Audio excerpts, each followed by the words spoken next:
इंतज़ार की सारी घड़ियां ख़त्म हो चुकी हैं क्योंकि फाइनली वर्ल्ड कप के लिए पाकिस्तान के 15 रुकनी स्क्वाड का ऐलान कर दिया गया है। किन नामों को स्क्वाड में शामिल किया गया है और कौन से ऐसे प्लेयर्स हैं जिनको ड्रॉप किया गया है, इस वीडियो में उस पर बात करेंगे।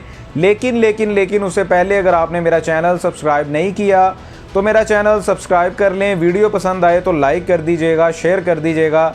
भाई का ज़रा नया चैनल है तो समझा करें, भाई को आपके सपोर्ट की फुल ज़रूरत है, इसलिए आपने चैनल को लाजमी सब्सक्राइब करना है। सबसे पहले वो 15 खिलाड़ी जो कि स्क्वाड में शामिल किए गए हैं उनके नाम आपको बता देते हैं। One and only Babar Azam कप्तान है, उसके बाद उस्मान खान, नसीम शाह, साइम अयूब, इफ्तिखार अहमद, अबरार अहमद, फ़खर जमान, इमाद वसीम, अब्बास अफरीदी, मोहम्मद रिजवान, शदाब खान, हारिस रऊफ़, आज़म खान, शहीन शाह अफरीदी और मोहम्मद आमिर।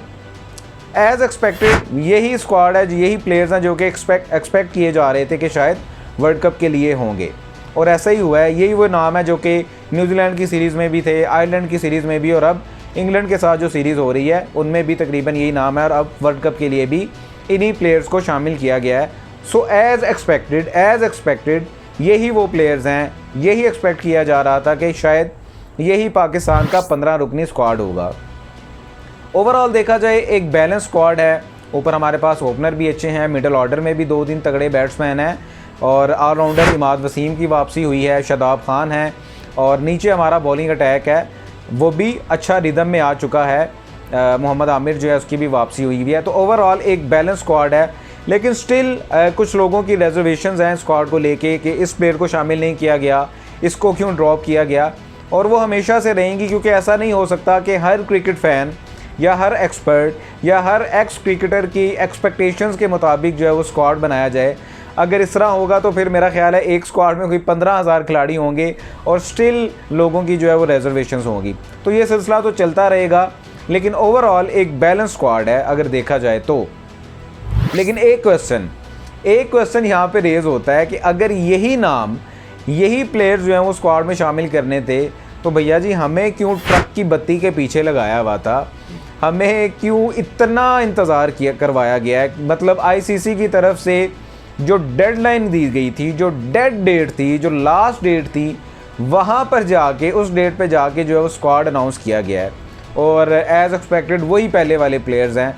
तो ये समझ नहीं आई कि यार इतना डिले करने वाली, क्योंकि पाकिस्तान का क्रिकेट बोर्ड वो वाहिद क्रिकेट बोर्ड था जिसने आखिरी डेट में सबसे एंड पे जाके जो है वो स्क्वाड अनाउंस किया है। फ़िलहाल चलें जो भी है, हमने क्या करना है कि हमने अपनी टीम को अब बैक करना है। We have to support over players, we have to back over players जो भी नाम इस स्क्वाड में आ गए हैं, ताकि ऐसा ना हो कि हम वक्त से पहले उनको क्रिटिसाइज़ करना शुरू कर दें कि यार इसकी फ़लाँ की परफॉर्मेंस तो ये थी, फ़लाँ की परफॉर्मेंस ये थी, इसको क्यों ड्रॉप किया गया, इसको क्यों शामिल किया गया। जो हो गया सो हो गया। और मेरा ख्याल है यही वो प्लेयर्स हैं जो कि लाए जा सकते थे। एक तरफ ये खबर ये भी चल रही थी कि शायद इतना डिले इस वजह से किया जा रहा है कि कोई बहुत बड़ा नाम जो है या बहुत बड़े नाम एक दो हैं वो टीम को बाहर से जो है वो ज्वाइन करने वाले हैं। तो क्या मतलब वसीम अकरम ने ज्वाइन कर लेना था या पिंडी एक्सप्रेस ने ज्वाइन कर लेना था या वकार यूनिस ने ज्वाइन कर लेना था, ऐसा कुछ नहीं होगा। लेकिन स्टिल ये क्वेश्चन ज़रूर रहेगा कि भैया फिर इतना डिले करने की क्या ज़रूरत थी, कौन सी ऐसी परफॉर्मेंस थी या जो आप इसको एनालाइज़ कर रहे थे जो आपसे हो नहीं पा रही थी। बहरहाल अगर दूसरी तरफ बात की जाए तो वर्ल्ड कप से पहले हमें 2 सीरीज़ मैंने आपको बताया मिली हैं, एक आयरलैंड के अगेंस्ट जो कि हम जीत चुके हैं और दूसरी इंग्लैंड के ख़िलाफ़। पहला T20 जो है वो अनफॉर्चुनेटली बारिश की वजह से नहीं हो सका। उनसे साढ़ा हिसाब वही होया सी कि शाम तक देगे धमाल पाते रहे तो पता चलिया देग पाक पतन लैके जानी है। वही हिसाब हमारे साथ हुआ था कि 10:30 बजे तक हम इंतज़ार करते रहे और फिर बारिश ने कहा कि नहीं भैया ये मैच जो है वो नहीं हो चुकेगा। लेकिन दूसरा मैच जो है वो पाकिस्तान और इंग्लैंड के ख़िलाफ़ आज खेला जाएगा। इसको मैं वर्ल्ड कप से इसलिए रिलेटेड कर रहा हूँ क्योंकि वर्ल्ड कप से पहले पाकिस्तान अगर इंग्लैंड के ख़िलाफ़, इंग्लैंड की इस तगड़ी किस्म की टीम के ख़िलाफ़ सीरीज़ जीत जाता है तो डेफिनेटली ना सिर्फ टीम का मोराल अप होगा बल्कि हमारे प्लेयर्स का कॉन्फिडेंस लेवल भी अप होगा। राइट बिफोर वर्ल्ड कप हम बैक टू बैक 2 सीरीज़ जो हैं वो जीत चुके होंगे, तो फिर ऑब्वियसली जब हम वर्ल्ड कप के लिए ग्राउंड में उतरेंगे तो प्लेयर्स का कॉन्फिडेंस लेवल अप हुआ होगा। उन्हें पता होगा कि हम पीछे 2 सीरीज़ जीत गए हैं। इसलिए पाकिस्तान के लिए ये सीरीज़ इंग्लैंड के ख़िलाफ़ जीतना बहुत बहुत बहुत ज़रूरी है, जो कि बिल्कुल भी आसान बात नहीं है, क्योंकि बहुत बड़े प्लेयर्स जो हैं वो इंग्लैंड के स्क्वाड में शामिल हैं। जोस बटलर हैं, आर्चर हैं, आदिल रशीद हैं, जैसे कई नाम हैं। यानी फुल स्क्वाड जो है, हमने देखा था कि जो प्लेऑफ में IPL में इंग्लैंड के प्लेयर्स थे वो भी वहाँ से आगे और उन्होंने नेशनल ड्यूटी को परफॉर्म किया। इसका मतलब है कि वो भी पाकिस्तान के ख़िलाफ़ इस सीरीज़ को बहुत इम्पोर्टेंस दे रहे हैं। लिहाजा अगर ये सीरीज़ पाकिस्तान जीतता है तो मैंने आपको बताया कि डेफिनेटली हमारी टीम का जो मोराल है वो अप होगा। और एक बात जो की जा रही थी वो यहाँ पे ओपनर्स को लेके की जा रही थी कि शायद एक और एक्सपेरिमेंट किया जाए, फ़खर जमान को जो है वो एज एन ओपनर रिजवान के साथ लाया जाए। और दूसरी बात ये भी थी कि शायद उस्मान खान को एज एन ओपनर लाया जाए।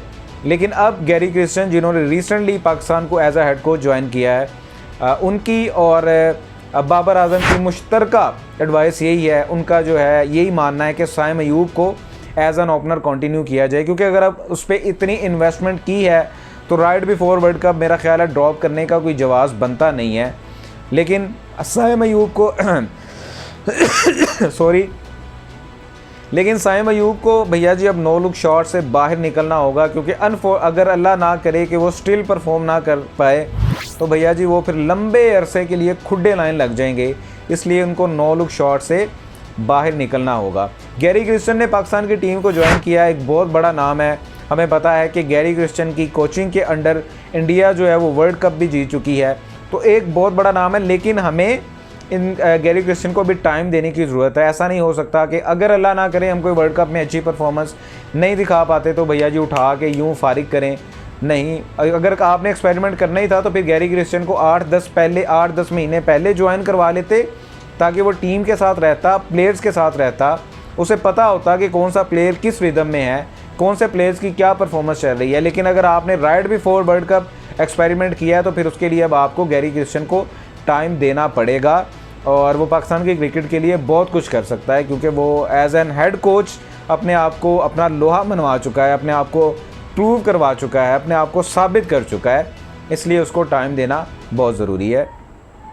ओवरऑल अगर बात की जाए अब हमने क्या करना है, हमने सिर्फ यही करना है, we have to support over team, we have to back over team, we have to back over players कि यार हम आपके साथ खड़े हैं। वक्त से पहले मैंने कहा है कि हमने क्रिटिसाइज़ नहीं करना। हर दफ़ा हम ये करते हैं कि वक्त से पहले क्रिटिसाइज़ करते हैं और ऑब्वियसली फिर प्लेयर्स का मोराल जो है वो भी डाउन हो जाता है और फिर हमारे रिज़ल्ट्स जो है वो हमारी एक्सपेक्टेशंस के मुताबिक नहीं होते। तो हमने ज़रा दिल खोल के, दिल बड़ा करके अपने प्लेयर्स को बैक करना है, अपने प्लेयर्स को सपोर्ट करना है। पाकिस्तान के स्क्वाड पर या आप मुझे बताएं कि आप क्या चाहते हैं कि पाकिस्तान की प्लेइंग 11 जो है वो क्या होनी चाहिए इन 15 में से, नीचे कमेंट सेक्शन में ज़रूर बताइएगा। आज की वीडियो में फ़िलहाल इतना ही, मिलेंगे आपसे अगली वीडियो में, तब तक के लिए अल्लाह हाफ़िज़।